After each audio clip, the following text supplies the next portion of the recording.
ধর্ম যখন বিজ্ঞানকে বলে রাস্তা ছাড়ো, বিজ্ঞান কি রাস্তা ছেড়ে দেয়? পোপের ভয়ে দেশান্তরী হয়েছিলেন লিওনার্দো দা ভিঞ্চি। সারাদিন একটা অন্ধকার ঘরের মধ্যে পায়চারি করতেন গ্যালিলিও গ্যালিলেই। তাকে পাহারা দেবার জন্য বসে থাকতো একজন ধর্মের পেয়াদা, যার চোখের পাতা বাতাসেও নড়ত না। বিজ্ঞান কি তখন থেমেছিল?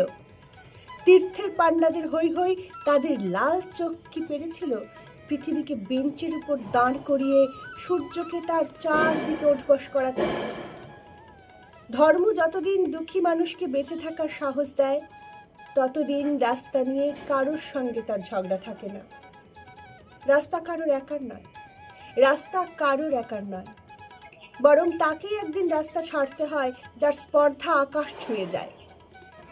বিজ্ঞান যখন প্রেমের গান ভুলে ভাড়াটে জল্লাদের পোশাক গায়ে চাপায়, আর রাজনীতির বাদশারা পয়সা দিয়ে তার ইজ্জত কিনে নেয়, আর তার গলা থেকেও ধর্মের ষড়েদের মতোই কর্কশ আদেশ শোনা যায়, রাস্তা ছাড়ো, নইলে পৃথিবীর কালো সাদা হলুদ মানুষের গান, তাদের স্বপ্ন এক মুহূর্তে সেই চিৎকার শুনে থমকে তাকায়।